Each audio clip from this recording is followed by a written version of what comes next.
Why build stuff yourself? There are for sure other means to get the desired result. You can thrift, buy used furniture, or search online marketplaces, and with a little time and luck you can find something that fits your needs and place for next to no money. So why do I build mostly everything myself? Why go through the struggle of coming up with ideas, sourcing material, which gets more and more expensive by the way, and then figuring out how to actually build it? Well, for me to create is to live. If you think about it, life itself is creation from the very start, so it seems only natural that we as humans need to create. For me anyways.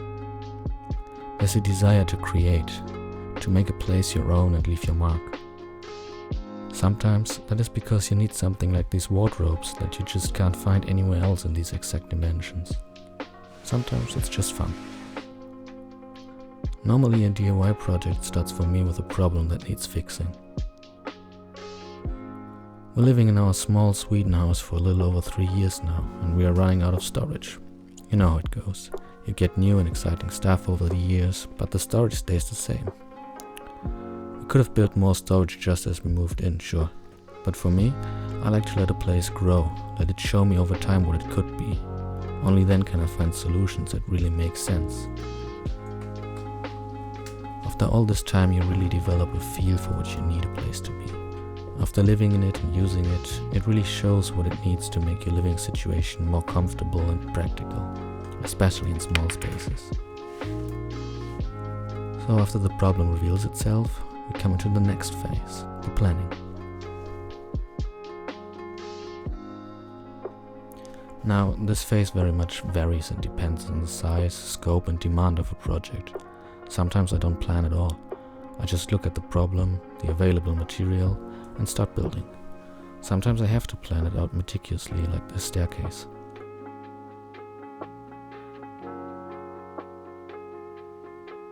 This project in particular is a little bit more demanding, so I'm really trying to figure out how to get the most out of the space. Since we have a very small kitchen, I wanted to serve multiple purposes at once. Storage, of course, but also some workspace and comfortable seating under the window to enjoy the morning sun with a nice cup of coffee. In this phase, the project starts to really form before my mind's eye. Sometimes I draw it out, sometimes I don't.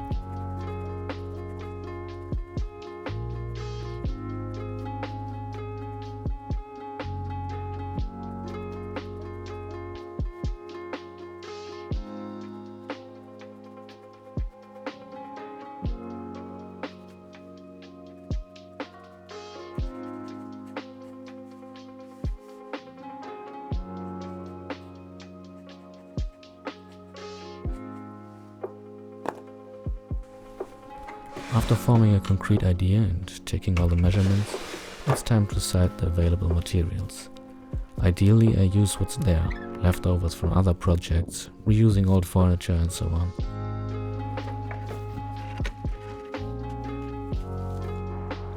Sometimes that's of course not possible and we have to buy new materials.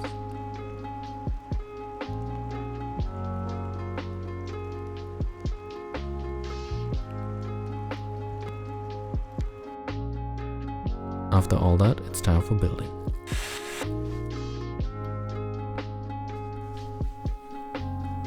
I haven't formally learned furniture making or anything like that, so this is more than anything very much improvised.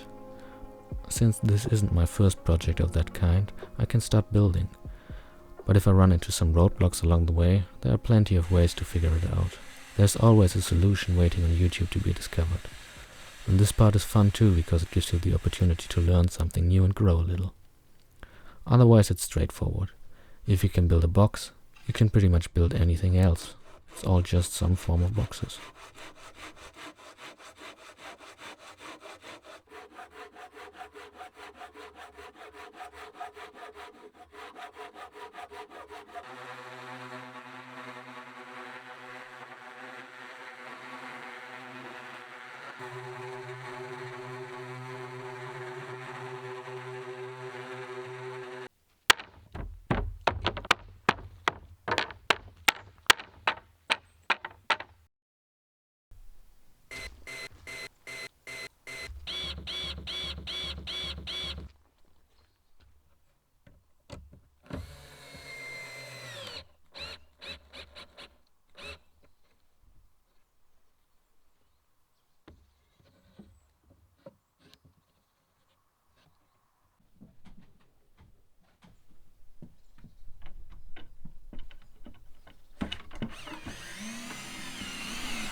After all that work, it's time for the best part. Enjoying the fruits of your labor.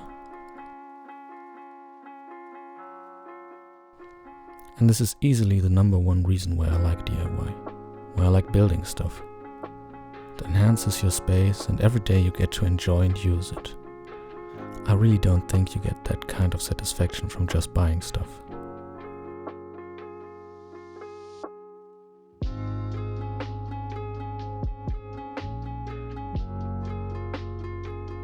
Oh, and of course the first coffee in the morning sun tastes so much better than any ordinary coffee.